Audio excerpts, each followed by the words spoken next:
Hello, my lovelies, and welcome back to Listen Closely. I am your host, Bobbi, and today I am joined with my husband, John.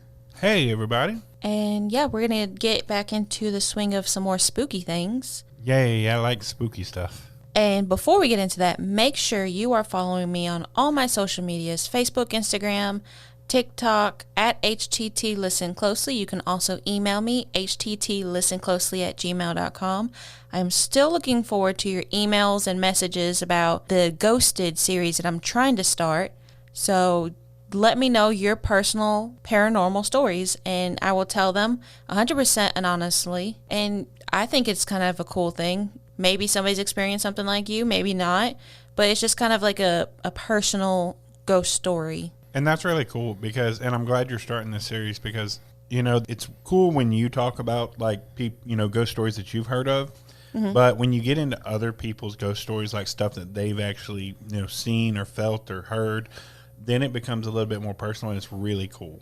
Right. And you would actually be shocked on how many people actually have paranormal stories.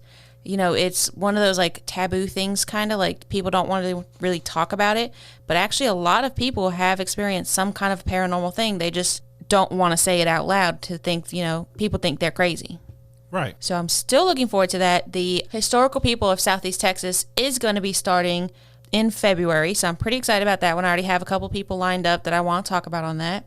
Yeah, and I'm super excited for that one too because, obviously I have a big love for just general history.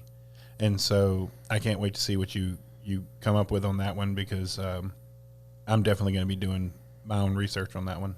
Oh, yeah. It's really interesting. And if you have anybody that you would like me to feature that you think, hey, this person doesn't get talked about nearly enough, send them to me. Let me know what you're thinking. Let me know who you want me to talk about. I am more than willing to talk about just about anybody.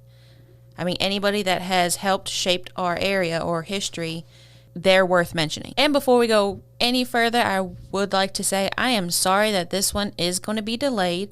So starting, I guess, this episode, but also the next episodes, I will not be doing Saturday at 8 a.m. in the morning anymore. It'll just be Saturday. Right. Like, I'm not going to promise an exact time. I'm going to still try and aim for, like, the morning times. But it might end up being, like, Saturday afternoon, Saturday evening. But, again, I will post every single time that I release an episode so that way you know when it's out. Cool. And, again, if you're following me on, the streaming providers, they give you a little notification. Hey, she actually uploaded. Oh, I didn't know they did that. That's really neat. Oh, yeah. Because I have Spotify and Apple Podcasts for, two different things. And it notifies me on both. Yeah. So that's pretty cool. I like that. You, again, still don't know what we're talking about. There's a lot I don't know. There is, but we're gonna focus on what I'm talking about this week. And this week, we are talking about somewhere we've already visited. Really? Yes. And that's why I wanted you to join me this week because we are going back to Galveston. Oh, I love that place. Oh, yeah. And the one specific we are talking about is the Galveston Railroad Museum. Hey, we visited there. Hey, yeah, we did. I like that place. And I had no idea at the time that there was ghost stories attached to it. So, I'm not going to lie. When we walked into the actual, foyer where they actually take the tickets and stuff, mm-hmm. I felt kind of creeped out. Of course, the, living statues are there, but it just, the whole time, it felt like somebody was watching me. And I got a really, and I think I told you that, while we were there, that I got a really weird feeling about that place. I don't remember. All I remember is I tried to take home that cat. Yeah. And you wouldn't let me.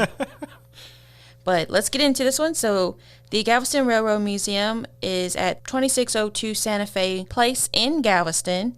Some history behind it. The south half of the structure was actually established in 1913 as the Santa Fe Depot and Rail Yard. It was not until 1931 that a 11-story tower and an 8-story north wing was added. The Santa Fe Railroad did end up closing that location in 1946. However, the last train didn't stop until 3 years later. Oh, wow. So in the 60s, and this name, if you're in this area, you know this name. So the Moody family actually acquired the site, renovated it, and restored it, and in 1983 opened the museum to the public. So thanks to that family, we have a lot of things. But thanks to that family, we now have this museum. So is that the same like the Moody Gardens? Yes. Okay. It's that same family. Awesome. The museum is now owned and operated by the Center of Transportation and Commerce today.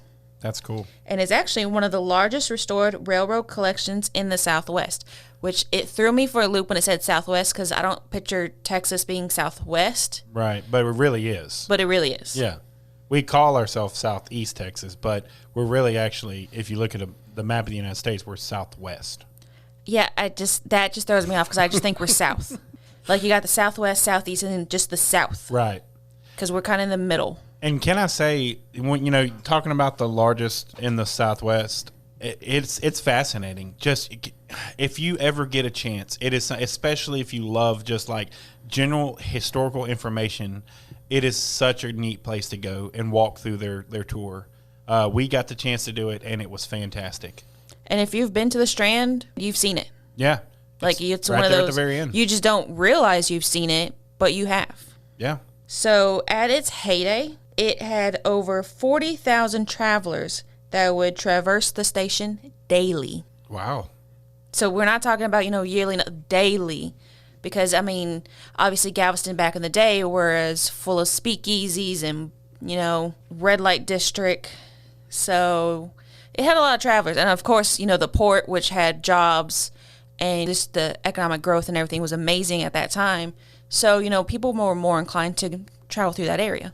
So if you do that, that's over 14.5 million people a year. That is a lot of people. That's a lot of people. Especially back in that day. One of their primary attractions is the Ghosts of Travelers Past, which you mentioned. It's the life-size plaster models, and they are actually in like 30s attire and are creepy as crap. They are somewhat creepy.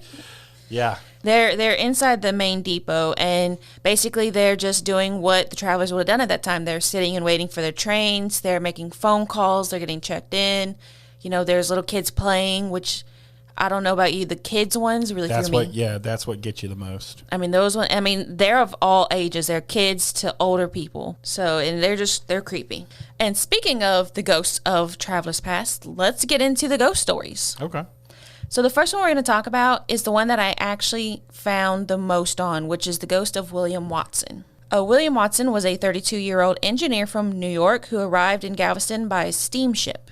Some say he would perform tricks by the trains to entertain the other travelers, while others say that what happened to him was just kind of the wrong place, wrong time situation. Right.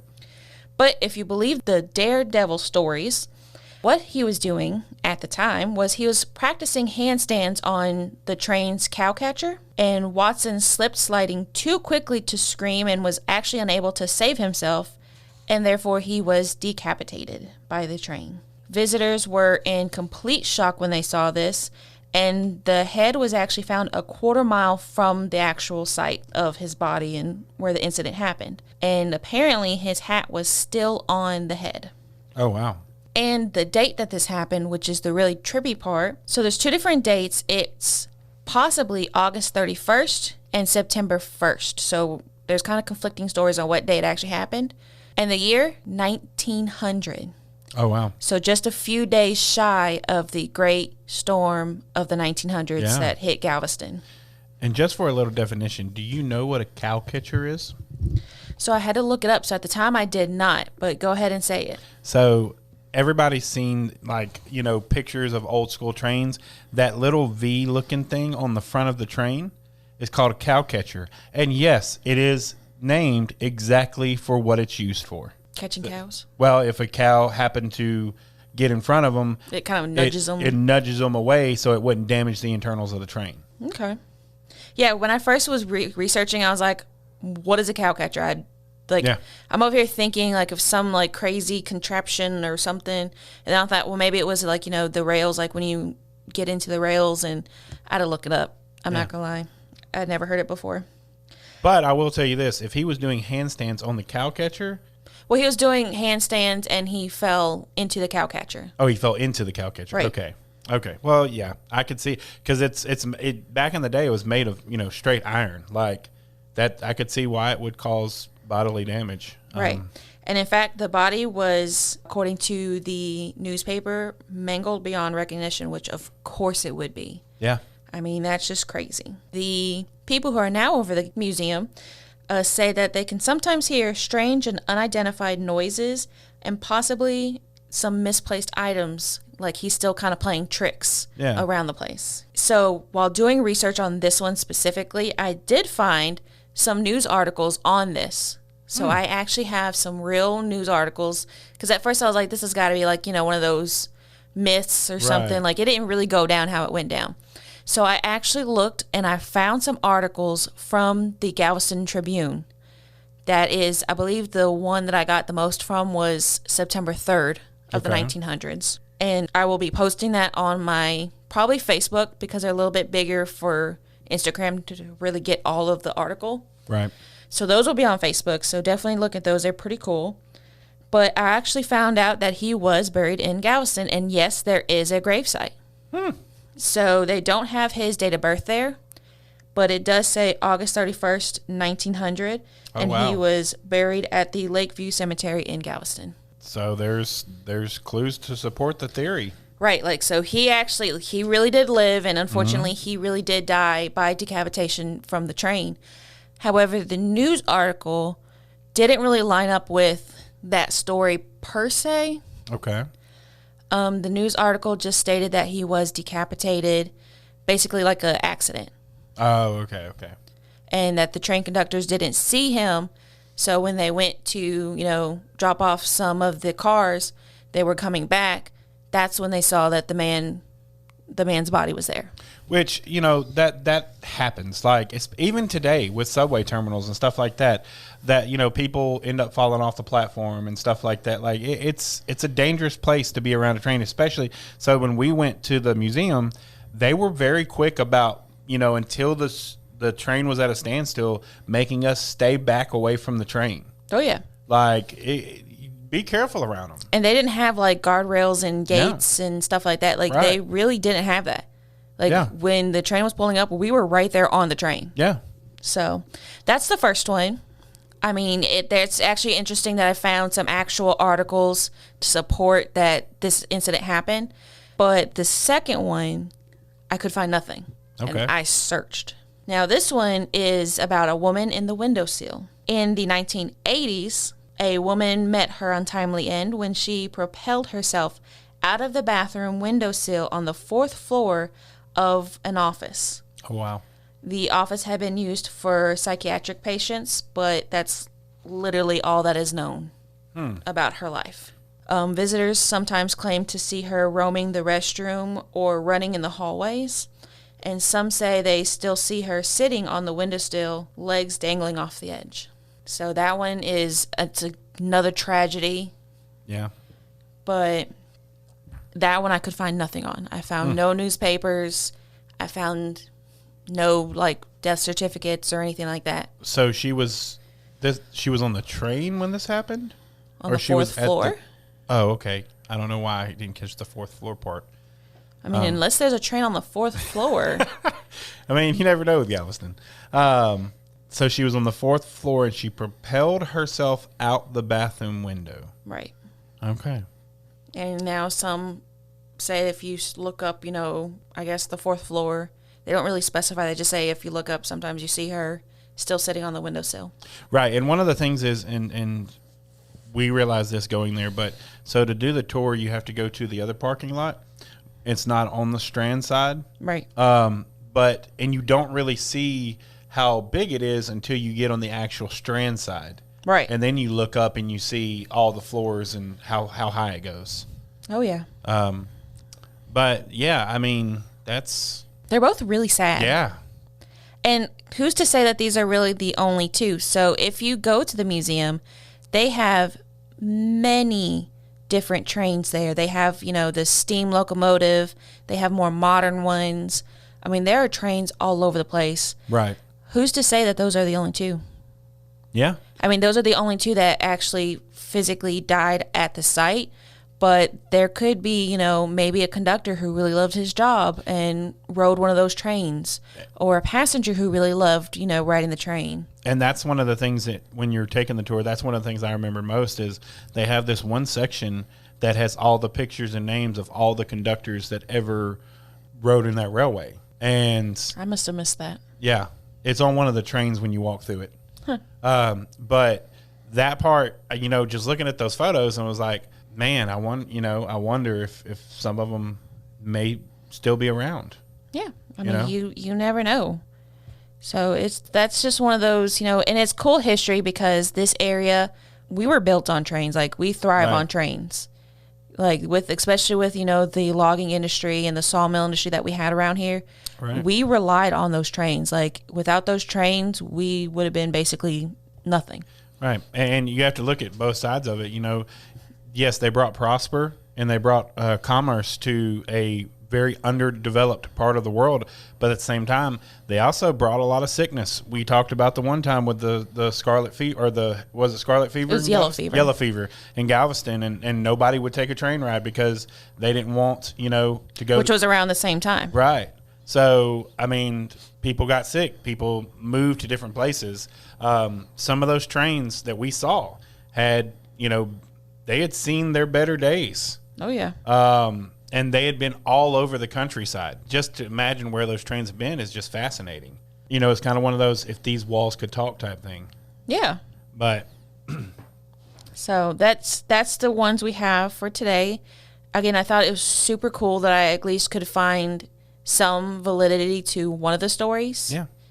And like I said, you definitely have to go see this museum. It is a beautiful museum. It is. They also do, you know, private events at that location, and it's beautiful. Yeah. I mean, you may not see a ghost, but the location and the history itself is just beautiful. And they have a really cool gift shop. They do have a good You can gift actually shop. buy ghost story books at that gift shop. You can. Yeah. And I tried. Yeah. Somebody didn't let me. Go check out their gift shop because it's actually really cool. And the postcards. Oh, yes. That was one of the best things about it. And all the workers there are so sweet. Yes. They are some sweet people there that are working there. I just want to give that museum all the love and shout out because it is beautiful. They have a friendly cat. I don't know if he's supposed to be there, but they had a friendly cat that, you know, tried to sneak into some of the museums. So I had to kick him out because I'm pretty sure they didn't want him in there. Right. But it is a beautiful museum, beautiful history. Those trains will humble you by how big they are because you do not realize how big they are. You see them in pictures and in movies and things. You really don't know, like, especially that steam engine, how big that sucker is until you're right next to it and you're like, holy crap. Yeah, you go out there, take the tour, grab lunch. They have a lunch place there. Go check out the gift shop. Go definitely check out I called it the living statues. They called it something else, but go check out the depot, man. It's so cool. And tell them Listen Closely sent you. Yeah. That's, you know, it's a great place to go and just take your family. Oh, yeah. And as always, if you can only do one thing, always remember to listen closely.